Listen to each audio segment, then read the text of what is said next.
किरिश का सुनने का गाना। किरिश का सुना। किरिश का किरिश का सुनेगा। दिल ना लिया, दिल ना दिया, दिल ना लिया, प्यार न किया तो क्या किया, दुनिया भी अगर प्यार न किया तो क्या किया, प्यार न किया तो क्या किया, ये बेटा आखिर दुनिया के बोले ना बोलवा, हैप्पी बर्थडे टू यू।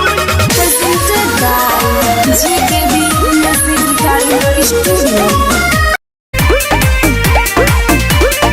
आज है जन्मदिन मेरे शेर का,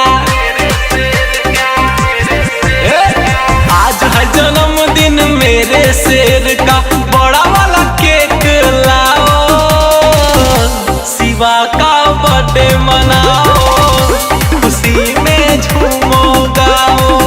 होगा बर्थडे पार्टी घर में, आएंगे सारे रिश्तेदार जी। मार्केट से जाके सामान लाओ, पूरे घर को सजाओ, शिवा का बर्थडे मनाओ, खुशी में झूमो गाओ, शिवा का बर्थडे मनाओ, खुशी में कमर हिलाओ।